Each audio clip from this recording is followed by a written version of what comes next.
Hola, ¿qué tal? ¿Cómo andan? Bueno, esta es una clase asincrónica que corresponde en el día jueves 21 de octubre. Les voy a compartir en pantalla el tema de hoy, así que me voy a apagar el video para que salga de mejor calidad. Ahí vamos.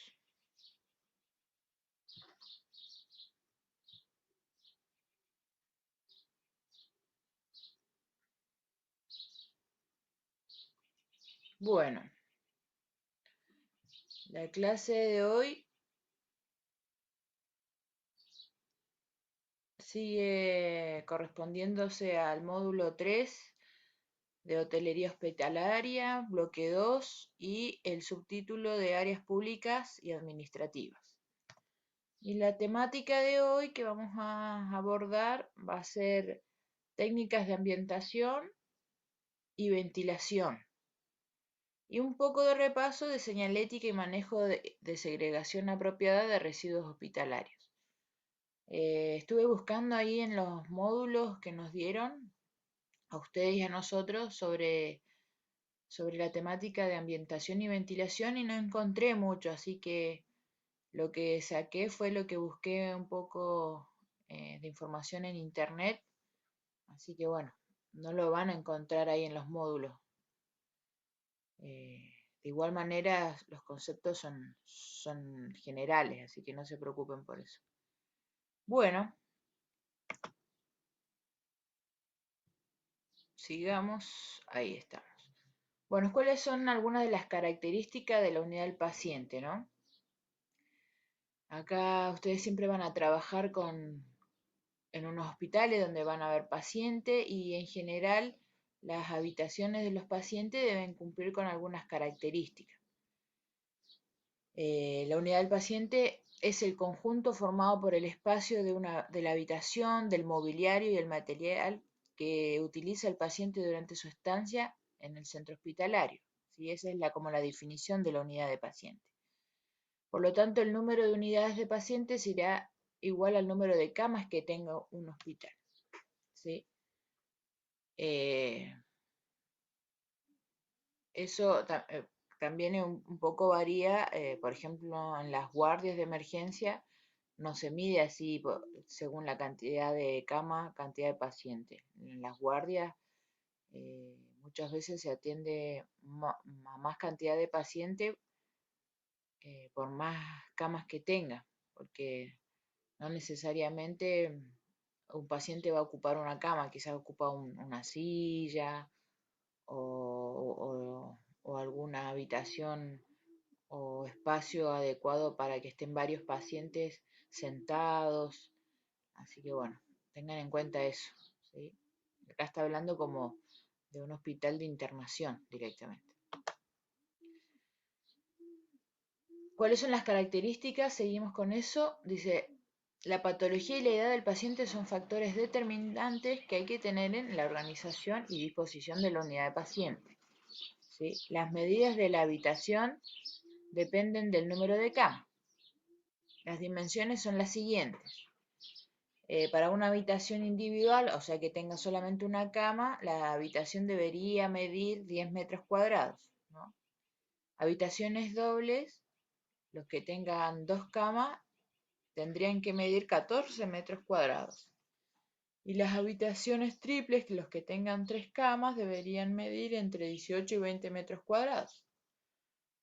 Las habitaciones o la habitación debe disponer de espacio suficiente de 1 a 1,20 m entre camas y entre la cama y la pared. Ahí ya ustedes tienen una idea de cómo se va ambientando una habitación de paciente, ¿no? El tamaño que debería tener las habitaciones y la distancia entre camas y entre la cama y la pared, ¿no? Entre un metro a 1,20 m. Y también tener en cuenta que las habitaciones deberían estar ambientadas según el paciente. Por ejemplo, hoy se usa mucho que los hospitales pediátricos, las habitaciones pediátricas, deberían estar ambientadas hacia el niño, ¿no? para tener en cuenta estas cosas, más colores, van a ver que los servicios de niños tienen dibujitos, tienen juguetes, tienen el mobiliario para niños, así que bueno, eso también ténganlo en cuenta en el momento de hacer sus tareas. Bueno, y en forma general, una unidad de paciente debería tener estos elementos o materiales. No todas son iguales, pero en general tienen la cama, ¿no es cierto? La cama tiene barandilla, tiene cortinas, una ventana para ventilación e iluminación, lámpara, una mesa de cama, el biombo para separar si es una habitación compartida para separar un paciente de otro, el timbre, ¿no? La mesita de luz, y dentro de la mesita puede estar la riñonera donde se guardan diferentes tipos de elementos biomédicos como el termómetro, el estetoscopio o la medicación, ¿sí? Mantas, el orinal, una silla geriátrica que aparece en este dibujo, pero quizás no es necesario en todas las habitaciones, una silla recta para los acompañantes, ¿sí? Estas serían como una unidad de paciente general, ¿no? Cada unidad hospitalaria se diseña teniendo en cuenta el tipo de paciente que va a atender, ¿no?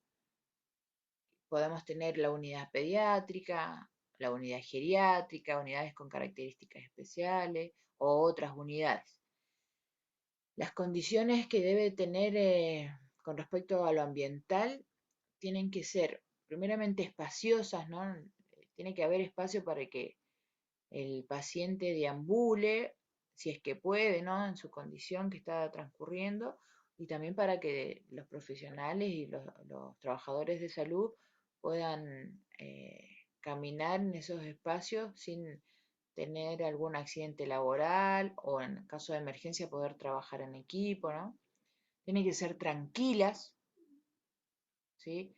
Estos lugares donde el paciente se está recuperando, está llevando a cabo un tratamiento, una de las condiciones que se necesita es descansar, estar tranquilo, sin tanto ruido, sin tanta luminosidad, ¿no?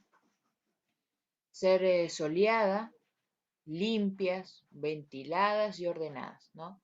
Todas estas características ustedes las tienen que conocer, seguramente se las vamos a ir a preguntar en el, en la actividad final integradora. Y la temperatura que debe tener una habitación hospitalaria puede ir entre los 20 y 22 grados Celsius, ¿no? Los pasillos entre 20 y 21 grados, los consultorios externos entre 21 y 23 grados, los quirófanos un poco más aumentado, ¿no? Porque el paciente lo más probable es que en los quirófanos siempre ingrese desnudo, para la cirugía, entonces aumenta la temperatura en los quirófanos y debe mantenerse entre 25 y 28 grados. Esta temperatura siempre se regula con termostatos, ¿no? Y es importante, ¿no? Para los cuidados y la ambientación hospitalaria tener en cuenta estas temperaturas, ¿sí? La humedad, en general, lo que se recomienda entre el 40 y el 60%. En algunos estados patológicos, o sea, en algunas enfermedades que transcurren los pacientes, como por ejemplo las afecciones respiratorias, las unidades deben estar en un grado relativamente bajo de humedad, entre el 10 y el 20%. Con respecto a la ventilación y pureza de aire, la ventilación se realiza abriendo las ventanas y la puerta durante cortos espacios de tiempo, entre 10 y 15 minutos, para renovar el aire de la habitación, ¿sí? Y siempre que sea posible se hace un cambio de ropa de cama y limpieza de la habitación. Tener en cuenta esto, ¿no? Que además de la limpieza, la desinfección que nosotros hagamos en nuestra tarea cotidiana, tener en cuenta que la ventilación es muy importante en lo que respecta a control de infecciones. Recuerden bien que durante la pandemia que vivimos y que bueno, que seguimos, una de las recomendaciones para disminuir las posibilidades de contagio era ventilar los espacios, ¿no? Por esto, porque se renuevan los aires y en el aire recuerden que pueden estar suspendidos algunos microorganismos. Las condiciones de higiene y limpieza, recordemos siempre que esto va a repercutir en la evolución del paciente, ¿no? Qué tan limpio y ordenado y desinfectado esté el ambiente del paciente siempre va a repercutir en él, ¿no? Si tengo un lugar que está contaminado o que se contamina durante la estada de un paciente, aumenta las posibilidades de infecciones, ¿no? De infecciones cruzadas, y esto es un evento adverso que se le ocasiona a un paciente en un hospital que no debería ocurrir. Por eso es tan importante esto de la higiene y la limpieza. La acumulación de eliminaciones del usuario, ¿no? Esto que acumulemos la orina, vómitos, exudados, heces, ¿no? En un espacio semi de ruido cerrado dan lugar a que se produzcan olores desagradables que repercute también en el paciente y en su buena estadía, ¿no? Imagínense alguien que esté en proceso de recuperación de una enfermedad, que la está pasando mal, que está con dolor, que está incómodo, que está fuera de su hogar, y encima se le sume que por cuestiones de higiene y limpieza esté recibiendo malos olores, ¿no? Así que bueno, esto siempre tener en cuenta en el momento de trabajar en los hospitales. Bueno, y con respecto al mobiliario y al material de la unidad del paciente, dice, el mobiliario que debe formar parte de la habitación hospitalaria varía, ¿no? Si se trata de unidades especiales, por ejemplo, unidades de terapia, las coronarias, unidades de diálisis, ¿no? Estos lugares críticos, o de unidades de hospitalización general, por ejemplo, internaciones, cirugía general. Va a depender de lo que necesita el paciente. El mobiliario que forma parte de la unidad es el siguiente. Dice, siempre va a haber una cama, ¿no? Que sirve para acoger al paciente, por lo que debe estar en perfectas condiciones de conservación y mantenimiento para que ésta se sienta más cómoda. El paciente, por supuesto. Debe estar provista con toda la ropa que sea necesaria. ¿Y cuáles son los accesorios de una cama? El colchón, que se recomienda esté cubierto con una funda de material elástico, transpirable, impermeable al agua, hipoalergénico e ignífugo. Ignífugo quiere decir que disminuye sus propiedades de que se prenda fuego, ¿no? También tenemos almohadas con funda, en las barandillas laterales de las camas, una manivela que regula la altura o cómo articular la cama, ¿no? Ahora vienen camas recontra tecnológicas que con un control remoto eh, se posiciona la cama según la necesidad del paciente, ¿no? Y acá vemos un poco algunos tipos de camas, ¿no? Algunas están hechas de tubos huecos, que son las más viejitas, que se pueden lavar cómodamente para facilitar su limpieza. Suelen estar equipadas con ruedas móviles en cada pata y con un sistema de freno para bloquearla. Esto facilita el desplazamiento tanto en el interior de la unidad en que esté ingresado el paciente como en su traslado de un servicio al otro. Ustedes cuando trabajen van a ver que las camas tienen rueditas, ¿sí? Que es una de las funciones que se necesita, ¿no? Para correr la cama, para trabajar con el paciente. Y uno de los cuidados que tenemos que tener todos, ¿no? Enfermería, médicos y especialmente ustedes que van a estar trabajando en la unidad del paciente para limpiarlo y desinfectarlo, es asegurarnos que las patitas estén frenadas, ¿sí? Cuando el paciente esté arriba de la cama. Porque si yo necesito correr la cama para limpiar alguna superficie y no se la freno, después el paciente se puede levantar y la cama está sin freno y el paciente se puede caer, ¿no? Y recordemos que las caídas son eventos adversos prevenibles, ¿sí? Que un paciente no debería caerse dentro de un hospital, ¿no? Y menos por una falla de cuidado nuestra. El somier o el colchón puede estar dividido en uno, dos o tres segmentos móviles, ¿sí? Que puede cambiar de posición al ser accionados por una manivela o un control remoto, actualizándonos un poco más. Las dimensiones de la cama pueden ser de 90 a 105 centímetros de ancho o de 190 a 200 centímetros de largo, ¿no? Y la altura aproximada es de 70 centímetros sin colchón, sin contar el colchón. Acá tenemos un ejemplo de una cama ortopédica, ¿no? Bastante compleja. Mientras más funciones tenga, bueno, más lugares para desinfectar voy a tener. Una cama rígida, estas son las clásicas, ya no se ven mucho, bueno, quizás en algunas instituciones todavía queden estas camas rígidas.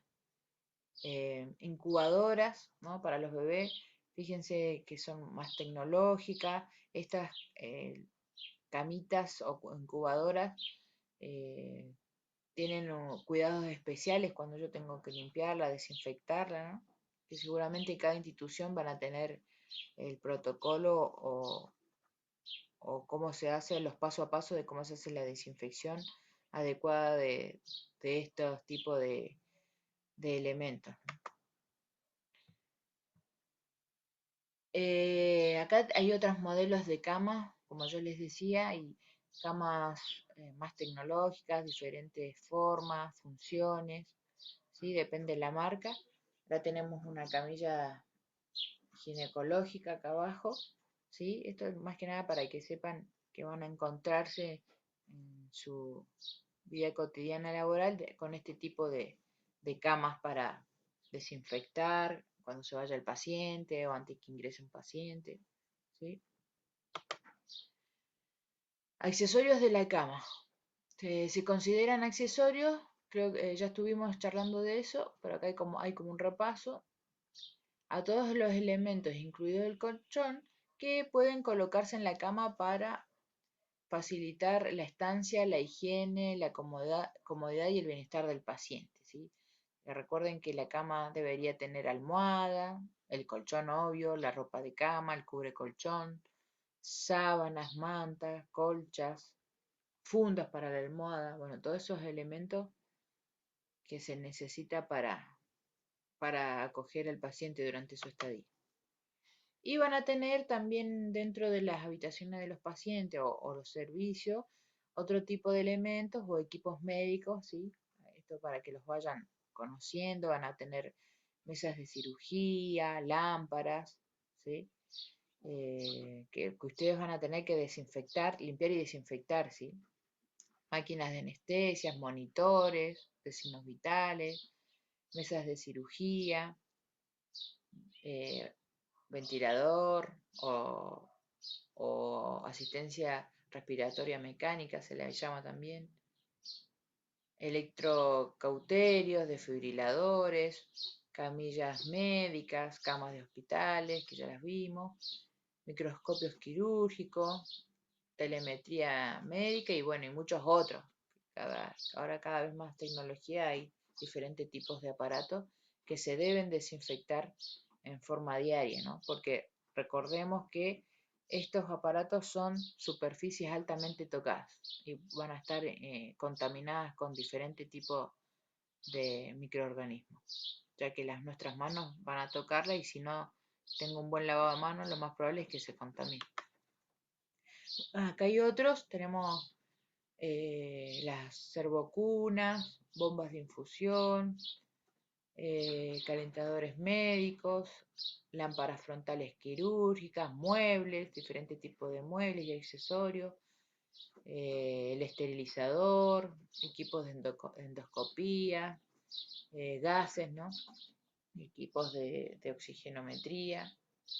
Bueno, son como para que ustedes vean los diferentes tipos de elementos biomédicos. Y acá hay un cuadro como resumen de las características de una habitación, ¿sí? Un tipo, una habitación tipo.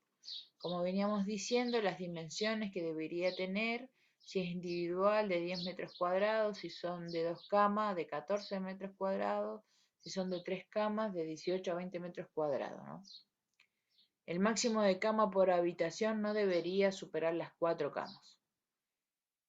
En todo caso, el tamaño será el suficiente para poder distribuir ordenadamente el mobiliario y permitir la limpieza con facilidad.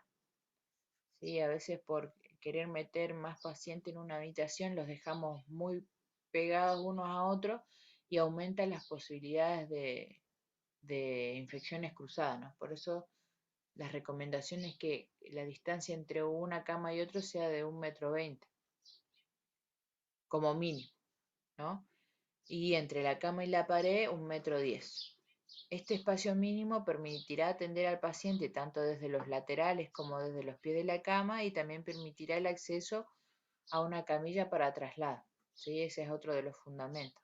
¿Sí? Poder poner una camilla para llevar al paciente al quirófano o traerlo de quirófano o llevarlo a otro lugar. ¿Sí? Y poder acceder en forma cómoda al paciente para atenderlo, ¿no? La altura de los techos debe ser como mínimo de 2,5 m, ¿sí? Las puertas que tenga tienen que ser suficientemente anchas para que permitan la entrada de una cama con todos sus accesorios, ¿no? Sistema de goteo, barandillas, y que pueda pasar la cama también con los camilleros y profesionales de la salud que tengan que acompañar al paciente en un traslado, por ejemplo. Y van a ver que algunos hospitales ya viejos, ¿no? Los nuevos no deberían correr con esta problemática, que hay puertas que donde el paciente con la camilla incluso no pasa, ¿sí? O ascensores, por ejemplo. Las puertas son chicas o de material inadecuado. La iluminación, bueno, se refuerza la luz natural, debería haber ventanas, ¿no? Naturales, y también van a ver que hay luz artificial, indirecta, general, auxiliar y de emergencia. Con respecto a la ventilación adecuada para garantizar la renovación del aire de forma natural, de 10 a 15 minutos, las ventanas abiertas, evitando corriente de aire, ¿no? ¿Cómo evito corriente de aire? Cerrando cualquier otra eh, puerta o ventana que esté cerca de la ventana que yo voy a abrir, ¿sí? Tengo que abrir solamente una ventana de 10 a 15 minutos. Y también tenemos ventilación de forma artificial, circuito cerrado de ventilación, que lo vamos a ir viendo ahora en las diapositivas más adelante. Las paredes de una habitación o de una unidad de paciente deberían estar pintadas de color claro, sin brillo, blanco mate, para que no se absorba la luz ni se produzcan reflejos. O de colores claros, ¿no? Puede ser un cremito, un rosadito, un amarillito, un verde claro, ¿sí? Lo importante es que sean claros. ¿Para qué? Primero, para que yo pueda ver la suciedad, ¿sí? Y segundo, para dar la sensación de un espacio más amplio, ¿no? Las tomas de oxígeno y sistemas al vacío siempre deben estar fijadas en la pared y en la cabecera de la cama del paciente, ¿sí? Los mobiliarios, las mesitas, los placarcitos, deben ser de color blanco o claro y fácilmente lavables. Con respecto al aseo, aseo completo por habitación, accesible para pacientes con discapacidad, amplio para permitir la atención al paciente de forma segura y cómoda, suelos antideslizantes y asideros en la pared. ¿Se acuerdan esto de los riesgos de caída de pacientes? Bueno, deberían estar los suelos con pisos antideslizantes, ¿no? Intercomunicador que permita la comunicación del paciente con el personal de enfermería mediante un sistema de micrófonos, altavoces o mediante timbres o señales luminosas. O puede también tener los ambos sistemas a la vez. Con respecto a la sonorización, esto de los ruidos en las habitaciones, eh, siempre se debe tratar de que las habitaciones sean tranquilas y sin ruido, o los ruidos que se generen 25, que sean inferiores a 25 decibeles, ¿no? Muchas veces, a veces los trabajadores de la salud nos olvidamos de este pequeño detalle y estamos a las carcajadas o en la noche cuando el paciente debería dormir, tenemos conversaciones en voz alta, entonces bueno, eso influye en la estadía del paciente, ¿no? En el descanso y en la evolución del paciente. Entonces siempre tener en cuenta estas cuestiones. La temperatura ya dijimos que lo ideal es entre 20 y 22 grados de la habitación, la humedad entre 40 y 60%, ¿sí? Y con respecto a la unidad del paciente y una habitación hospitalaria, dice que la unidad del paciente es el conjunto formado por el espacio de la habitación, el mobiliario y el material que utiliza el paciente durante su estadía. Por lo tanto, habrá habitaciones hospitalarias con uno, dos o tres o más unidades de paciente. O sea, cada unidad de paciente corresponde a su cama y su mobiliario, el que va a necesitar el paciente. Y las habitaciones pueden tener entre uno o dos o tres unidades de paciente, o más, ¿no? Pero lo ideal es que no sean tantas. Bueno, acá les dejo dos direcciones en internet que son unos videos de YouTube que explica un poco más, hace como un repaso de lo que recién vimos sobre la unidad de paciente. Mírenlo porque de acá vamos a sacar seguramente las preguntas o las actividades que tengamos en la evaluación integradora, ¿no? Sí, son estos dos que están acá arriba, ay, perdón. Sí, los copian en YouTube y les va a aparecer estos videitos.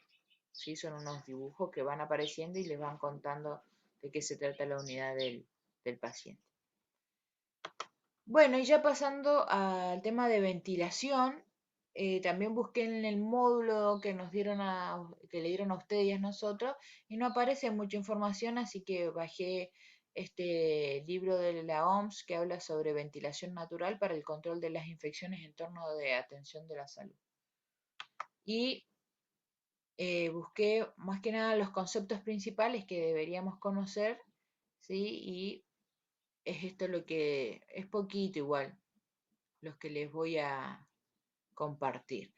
El concepto de ventilación es introducir aire exterior en un edificio o en una habitación y distribuye el aire dentro del edificio o las habitaciones, ¿sí?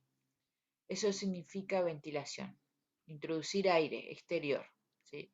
El propósito general de la ventilación de los edificios es sanear el aire que se respira, diluyendo los contaminantes que se originan en el edificio y sacarlos, ¿no? Evacuarlos. Esto es una importante definición para tener en claro. Y la ventilación de los edificios se caracteriza por tres elementos básicos: la tasa de ventilación, o sea, la cantidad de aire exterior que se introduce dentro del recinto, y la calidad del aire exterior, ¿sí? Esa habla de la tasa de ventilación. La dirección del flujo de aire es otro de los elementos básicos. La dirección general del flujo de aire en un edificio que debe ir de las zonas limpias a las zonas sucias, no al revés, ¿no? No debería haber una corriente o una dirección del flujo de aire de las zonas sucias a las zonas limpias, porque estaríamos contaminando, ¿no? Generando una contaminación cruzada a través del aire.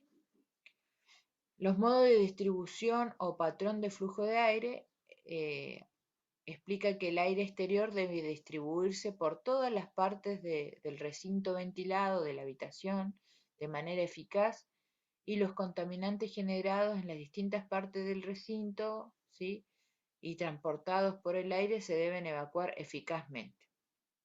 Para ventilar un edificio se pueden utilizar tres métodos, ya sea la ventilación natural, que dijimos que consistía en ventilaciones, por ejemplo, abriendo una ventana, una puerta, o la ventilación mecánica, que ahora vamos a ver de qué se trata, o ventilación híbrida, ¿no?, que mezcla la ventilación natural con la mecánica. ¿Cuál es la definición de ventilación natural? Se refiere a las fuerzas naturales, por ejemplo, el viento, la fuerza de flotación térmica debido a la diferencia de densidad del aire interior y exterior, ¿sí? Hacen entrar el aire exterior en el edificio a través de las aberturas construidas para esta finalidad en la envolvente del edificio, ¿no? A través de ventanas, puertas, chimeneas solares, torres de viento o ventiladores pasivos, ¿sí? Como por ejemplo los que tenemos en los baños, que son ventiladores pasivos, ¿sí? A esto se refiere con ventilación natural. Esta ventilación de los edificios va a depender del clima, por supuesto, si afuera hay más viento, si hace más frío, ¿no? Y del diseño del edificio y del comportamiento de las personas, ¿no? También, si las personas tienen el hábito de abrir las ventanas, de ventilar los espacios y estas cosas. Después tenemos la definición de ventilación mecánica. Se trata de los extractores, ¿no? Que refiere que son el motor de la ventilación mecánica. Para ver que hay extractores en los hospitales. Los extractores pueden estar instalados directamente en las ventanas o en los muros, o bien en conductos de aire para aportar aire a la habitación o para extraerlo, ¿sí? En las habitaciones de aislamiento especialmente debería haber este tipo de extractores, ¿sí? Porque ese aire puede estar contaminado según la patología que tenga el paciente aislado, y ese aire se extrae de ahí y se lleva a otro lugar donde no hay pacientes, ¿no? En un sistema de presión positiva, y acá incluimos otro tipo de concepto, esto es lo que es presión positiva, presión negativa, ¿no? Acá dice que la presión positiva, la habitación está a presión positiva y el aire de la habitación tiende a escaparse por la fuga del envolvente u otros orificios. En un sistema de presión negativa, la habitación está... Ay, perdón. Espérenme, que me corrí. La habitación está a presión negativa y se produce una succión del aire exterior, ¿sí? Un sistema de ventilación mecánica controlada o de doble flujo se refiere al sistema en el que el aporte y la extracción del aire se han probado y ajustado para que cumplan las funciones del diseño. La presión de la habitación puede mantenerse a una presión ligeramente positiva o negativa, lo que se logra creando una pequeña diferencia entre las tasas de admisión y de extracción de aire. Por ejemplo, una presión ligeramente negativa se logra extrayendo un 10% más de aire del que aporta en un clima frío para reducir al mínimo la posibilidad de condensación intersticial. En una sala de prevención de la transmisión aérea diseñada para el control de las infecciones, a menudo se mantiene una presión negativa mínima de 2,5 pascal con respecto al pasillo. Esto es para que no salga el aire contaminado a los pasillos, ¿no? Ahora vamos a ver bien a qué se refiere con presión positiva y negativa. Con respecto a la ventilación natural, que ya lo vimos, perdón, vamos para allá, para el otro lado. La ventilación híbrida es la mixta, ¿no? Depende de las fuerzas motrices naturales para proporcionar la tasa de flujo deseada según el diseño, y se utiliza la ventilación mecánica cuando la tasa de este flujo obtenida con la ventilación natural es demasiado baja. O sea que combina las dos, ¿no? La natural y la mecánica. Cuando la ventilación natural no es suficiente, por algún motivo, ¿no? Pueden instalarse extractores que deberían estar debidamente calculados y probados con anterioridad para aumentar las tasas de ventilación de las habitaciones en las que hay pacientes con infecciones de transmisión aérea. Sin embargo, este tipo de sencillo de ventilación híbrida debe usarse con prudencia. Los extractores deben estar instalados estratégicamente de forma que el aire de la habitación pueda evacuarse directamente al exterior a través de un muro o el tejado. El tamaño y número de extractores depende de la tasa de ventilación proyectada y debe medirse y probarse antes. ¿Sí? Los extractores también se colocan, por ejemplo, en los servicios donde se hace quimioterapia. ¿Sí? Es uno de los lugares donde debería haber extractores, ya que los pacientes que con quimioterapia eliminan restos, ¿no? de la quimio a través de diferentes fluidos del cuerpo, a través de la orina, de las excreciones, de los vómitos. Entonces, eso queda en el aire y tiene un efecto residual, ¿no? Entonces, si yo tengo ese aire contaminado con esos químicos, se puede ir acumulando en las personas, por eso se recomienda o debería estar los extractores en estos servicios. Y acá les comparto este cuadro resumen entre las ventajas y desventajas estos tipos de ventilación, ¿no? Acá tenemos la ventilación natural. ¿Cuáles son las ventajas de la ventilación natural? Es que es apropiada para todos los climas y clases de tiempo, con aire acondicionado, si el clima lo exige, el ambiente más controlado y cómodo. Y hay menores posibilidades de actuar sobre el ambiente para los ocupantes. Ventilación mecánica, apropiada para los climas cálidos y templados. Si la ventilación natural no es posible, la mitad del tiempo resulta de menor utilidad. Otra de las ventajas es que los costos de inversión y funcionamiento y mantenimiento menores para la ventilación natural sencilla, capaz de lograr tasas de ventilación elevadas, mayores posibilidades de actuar sobre el ambiente para los ocupantes. Y la ventilación híbrida, apropiada para la mayoría de los climas y clases de tiempo, eh, provoca un poco de ahorro energético y es más flexible. Con respecto a las desventajas de la ventilación mecánica, tenemos que requiere de una instalación y mantenimiento costoso, requiere de notificación de fracaso en la obtención del flujo del aire fresco necesario y riesgo de ruido del equipo, ¿no? Los extractores muchas veces generan un poco de ruido. Las desventajas de la ventilación natural es que es fácilmente afectada por el clima exterior o el comportamiento del ocupante, ¿no? Si afuera hace mucho frío, hay mucho viento, eh, eso afecta, ¿no? el clima o la ventilación adentro de un edificio. Y si alguien no tiene el hábito de ventilar las ventanas o no le gusta abrir la ventana, bueno, eso hace que también se afecte por el comportamiento del ocupante del lugar. Es más difícil de predecir, analizar y diseñar, ¿no? Porque va a depender mucho del clima exterior. Otra de las desventajas es la incomodidad para los ocupantes cuando hace calor, ¿no? O hay mucha humedad o hace frío. No permite establecer presiones negativas en zonas de aislamiento, ¿no? No, claro, no se puede extraer el aire de ahí, salvo con un diseño adecuado, depende de la situación. Y también hay riesgo de intrusión de ruidos externos. Si yo abro una ventana y afuera hay ruidos, también, además de entrar aire, va a entrar el ruido, ¿no? Y con respecto a las desventajas de la ventilación híbrida, puede ser costosa y puede ser difícil de diseñar, esto de mezclar las dos tipos de ventilación. Y acá un poco aclarar lo que implica la presión positiva o negativa, por si no quedó bien claro en el material anterior. ¿Sí? Acá explica un poco que es necesario adaptar los hospitales o a salas específicas que necesitan ser presurizadas positiva o negativamente con respecto a las áreas adyacentes o que estén juntas, ¿no?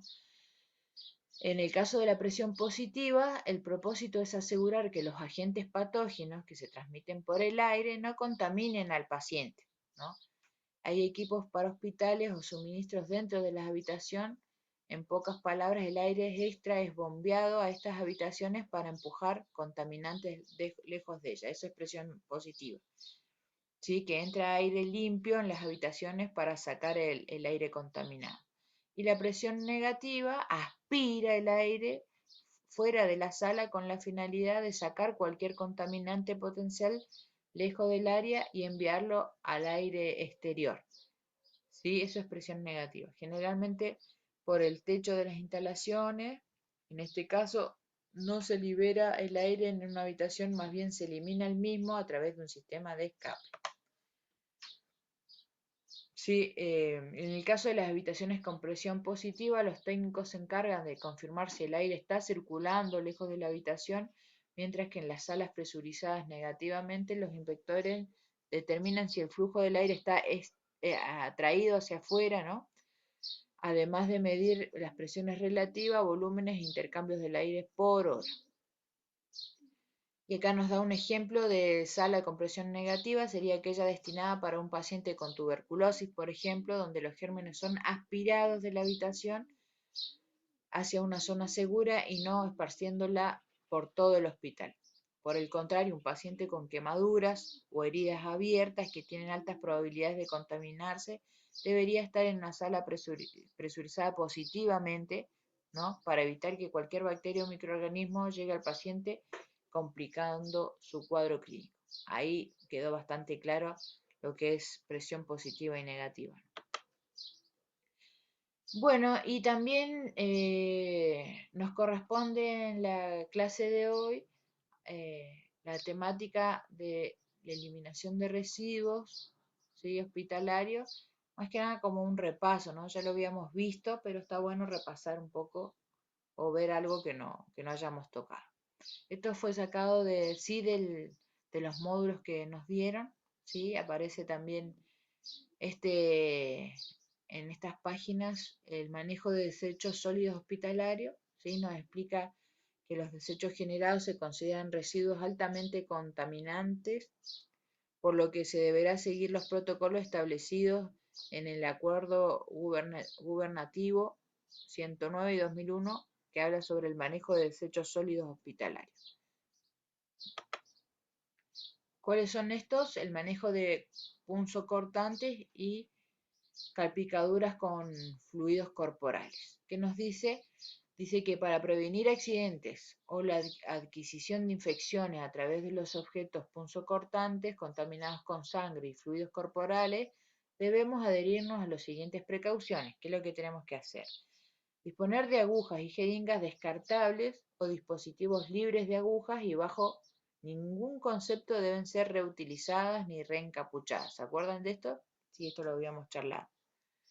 Las agujas usadas no deben ser rotas, dobladas ni reencapuchadas a mano, deben ser descartadas inmediatamente en un contenedor para objetos punzocortantes. Y los contenedores para estos objetos punzocortantes deben ser colocados lo más cerca posible de la unidad del paciente, ¿no? Los contenedores para los desechos punzocortantes se retirarán cuando estén las 3/4 partes llenas. O sea, no hay que esperar que se llene todo porque es peligroso. O cuando sea necesario, ¿no? Inmediatamente se los sella y se reemplaza por otros vacíos. Con respecto a la sangre u otros fluidos corporales de todos los pacientes son potencialmente contaminados, ¿no? Para prevenir las salpicaduras con sangre o fluidos corporales debemos adherirnos a las siguientes precauciones. Siempre tener los elementos de protección personal completos, ¿se acuerdan? Guantes, camisolín, antiparras, barbijo, ¿sí? Todos los materiales u objetos contaminados con sangre o fluidos corporales deben ser desechados en 2 bolsas rojas, en doble bolsa roja entonces. Este material debe ser colocado en contenedores para su disposición final. Recordar utilizar contenedores cerrados y desinfectados, cumpliendo con las normas del manejo de desechos sólidos hospitalarios. ¿Sí? Otras cosas que debemos recordar, que bueno, cuando recogemos las bolsas de residuos de los pacientes, debe estar llena hasta un 80%, que corresponde a las 3/4 partes, ¿no? Esta diapositiva lo expresa en porcentaje. O siempre que sea necesario, evitando el desborde o transborde. En general, cuando sea necesario es cuando se eliminan fluidos corporales que están emanando olor. Quizás no está llena la bolsa, pero sí necesitamos retirarla porque si queda ahí ese contenido va a estar generando malos olores, ¿sí? En dicho caso, se debe establecer una frecuencia de recolección de acuerdo con el volumen generado en cada unidad. Eso también ustedes se van a dar cuenta en su tarea diaria, que hay servicios que la frecuencia de vaciado de los tachos es mayor, ¿no? Por la cantidad de trabajo que se realiza con el paciente. ¿Sí? Hay otras unidades que el tacho de basura se llena en mayor tiempo y se requiere vaciarlo en menos oportunidades. Otra cosa que nos recuerda es que debemos transportar los residuos recogidos en carros, ¿sí? Manteniendo la tapa cerrada sin que haya desborde, no estando permitido que las bolsas se pongan en contacto con el cuerpo del profesional o que sean arrastradas, ¿sí? Esto siempre acordarse, ¿no? De no andar arrastrando las bolsas, primero porque se pueden romper y segundo porque les va a afectar a ustedes en la ergonomía, ¿no? En el cuidado del cuerpo. Y que cuando trasladen este tipo de bolsa tienen que ir en carros con tapa porque si no van a ir esparciendo los contaminantes por donde vayan pasando. Bueno, acuérdense que en los hospitales los colores que, que se cuenta en forma general son el color negro para residuos comunes, los rojos para los biocontaminados y los amarillos para los residuos especiales. Y acá un poco acordarnos sobre los colores y las especificaciones de cada bolsa, ¿no? En la bolsa roja, recuerden que se eliminan residuos biocontaminados, ¿no? Residuos patógenos provenientes de la atención de pacientes, de laboratorio, como gasas, algodones, vendas, jeringas, guantes, pañales, tubuladura, pañales con restos de sangre o secreciones, ¿sí? Todo esto que tiene contacto con el cuerpo del paciente se considera residuos biocontaminados, ¿sí? Y también incluye los descartadores cortopunzantes, ¿sí? Estos envases de plástico rojo tienen que ser plástico duro, resistente a las punciones, de base sólida, duros y con tapa visible, y sirven para descartar estos elementos cortopunzantes como agujas, lancetas, bisturí. Solo se llenan hasta las 3/4 partes de su capacidad, ¿sí? Y son descartados en bolsa roja. Deben estar cercanos a los lugares de utilización, como ya dijimos, y solo los residuos cortopunzantes contaminados representan un riesgo real para la transmisión de agentes patógenos, ¿sí? Un cortopunzante que no esté contaminado, no, el riesgo que corre el manipulador es un riesgo mecánico, ¿no? De herirme, de hacerme algún corte, pero no patógeno. Pero los que están contaminados con sangre, con otro tipo de fluidos, además de generarme un riesgo mecánico, me genera un riesgo de enfermedad. ¿Y cuáles son las características de la bolsa roja? Recuerden que todo esto está normatizado a través de leyes. Acá tenemos la resolución nacional, ¿no? La 355, que habla sobre el manipuleo y procesamiento de los residuos médicos. En el artículo A, inciso 2.1, dice que los residuos biopatogénicos deben colocarse en bolsas de polietileno de 60 a 120 micrones, ¿se acuerdan? Y si son de menor micronaje, debe usarse doble bolsa. En Cava establece espesores en función de la capacidad de la bolsa, ¿no? Hasta 15 litros, perdón, el espesor es de 60 micrones y hasta 30 litros de 80 micrones y más de 30 litros de 120 micrones. También lo vimos en un cuadro de resumen en la clase anterior que hablábamos de este tema. ¿Y qué se recomienda? Bueno, utilizar bolsas rojas con una capacidad igual a 30 litros con una densidad mínima de 80 micrones y en caso de superar los 20 litros, usar 120 micrones. ¿Cómo se cierran las bolsas? En cuanto al cierre de la bolsa también hay una disposición o una resolución, ¿no? Y en esta resolución 349 del año 94, en el anexo artículo 5, inciso 7, establece que puede realizarse doble nudo. En la provincia de Buenos Aires, en otro decreto, en el artículo 12, dispone el cierre hermético, ¿sí? Con un precinto inviolable, resistente y combustible. ¿Qué se refiere a combustible? Que se debe desintegrar con el fuego, ¿no? ¿Y qué recomiendan? Cerrar las bolsas con doble nudo solo si están se colocaran dentro, si éstas se colocaran dentro de otra bolsa de mayor densidad. Si no, siempre utilizar un cierre hermético, resistente, combustible y con precinto inviolable. ¿Cómo se rotulan las bolsas? Dice que no todas las legislaciones aclaran cómo deben cerrarse las bolsas, su rotulado de identificación. Sin embargo, esta metodología es altamente facilitadora para detectar fallas en la segregación, en esto de separar los residuos biopatogénicos. Sin embargo, estas prácticas facilitan la vigilancia de fallas en la separación o segregación con la finalidad de planificar medidas que disminuyan errores. ¿Sí? Entonces nos recomiendan rotular cada bolsa con el nombre del sector que se originó y el turno en el cual se cierra antes de llevar a su disposición de almacenamiento. ¿Sí? Pues esto es importante, rotular las bolsas que yo voy sacando. Con respecto a la capacidad de llenado, en esta resolución refiere que el llenado máximo de las bolsas sea las 3/4 partes, ¿no? De su capacidad. Ahora pasamos a la bolsa negra. Esta bolsa negra se debe segregar residuos domiciliarios o comunes, ¿no? Los que provienen de tareas de administración o de limpieza general, como papeles, bolsas plásticas, resto de alimentos, y los que provienen de sectores públicos. Los sachets de sueros utilizados se colocarán en bolsas separadas para su reciclado. ¿Se acuerdan que yo les comentaba que en algunas instituciones los sachets de suero se descartan en las bolsas amarillas?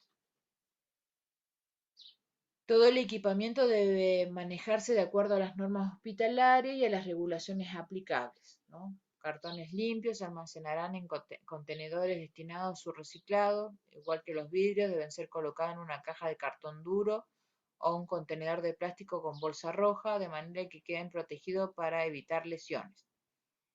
Se eliminan allí ampollas y frascos de medicamentos vacíos, ¿sí? En estos cartones o contenedores plásticos.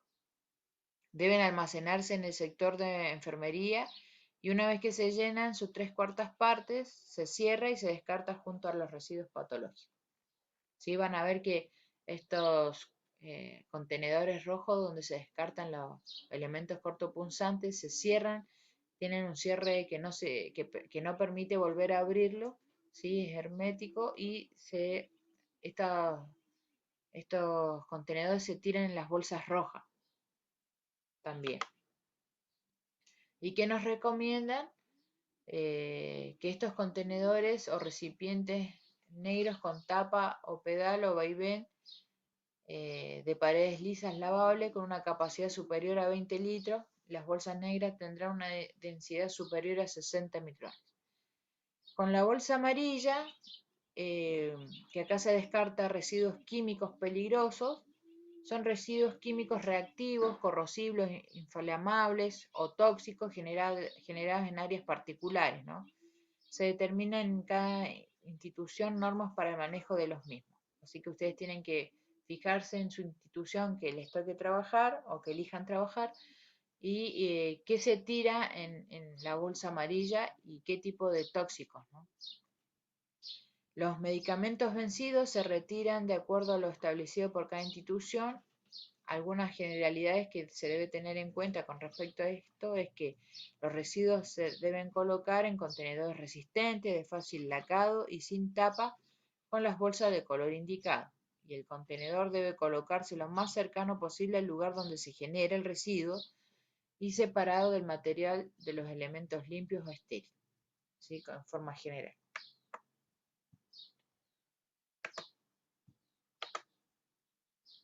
Y luego de completarse las 3/4 partes de la bolsa, ¿no? de estar llena, se debe cerrar y trasladar al sector de acopio, donde se juntan estas bolsas de residuos. Evitar dejar bolsas, aunque estén cerradas en pasillos o galerías, ¿sí? Nunca deben acumular bolsas en lugares donde hay circulación de personas. Las bolsas se deben trasladar sin arrastrar, en lo posible en contenedores que faciliten su traslado, que tengan rueditas, ¿no? Y no está permitido el traspaso de residuos de una bolsa a otra, ¿sí? Que esto se ve mucho.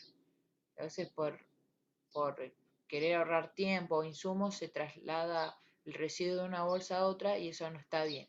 Hay que, no está permitido ¿cómo se llama? En las cuestiones legales.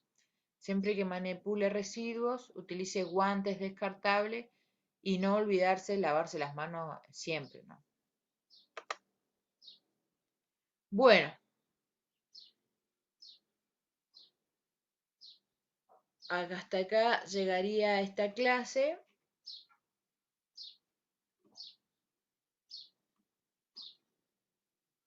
Hasta acá es la clase de hoy, como les venía diciendo. Hablamos entonces de cómo está ambientada una unidad de paciente y las habitaciones de paciente, ¿no? Y acuérdense que les dejé esa tarea de ver esos dos videos que explican en forma gráfica los elementos que tiene una habitación. Y conocimos también que los edificios hospitalarios, los ambientes, requiere de ventilación, que esta ventilación, la función que cumple es reducir la posibilidad de contaminación de microorganismos a través del aire, ¿sí? Y que existe una ventilación natural a través de ventanas, puertas, una ventilación mecánica a través de extractores y también una ventilación mixta que utiliza tanto la ventilación natural como la mecánica. Y por último, también vimos que existen una ventilación positiva, ¿no? Que lo que hace es que entra aire en un lugar para que salga el aire contaminado, ¿sí? O no contamine a una persona que está en un determinado sector. Y también tenemos la presión negativa, que son los extractores que sacan el aire de una habitación que esté posiblemente contaminada con algún microorganismo o con algún elemento químico. Eso sería como en forma general. Y cerramos esta capacitación viendo un repaso de los tipos de residuos hospitalarios. Así que bueno, hasta acá llegamos con la clase de hoy, jueves 21 de octubre. Nos estaríamos viendo nosotros entonces el lunes próximo. Así que bueno, siempre les digo, si les queda alguna duda, anoten las preguntas y cuando estemos en forma presencial aprovechamos a evacuarlas, ¿sí? Sin miedo, sin vergüenza, porque estamos para eso, ¿no? Para equivocarnos, para sacarnos las dudas y generar conocimientos entre todos. Bueno chicos, corto acá, les mando un saludo y que tengan un buen fin de. Hasta luego.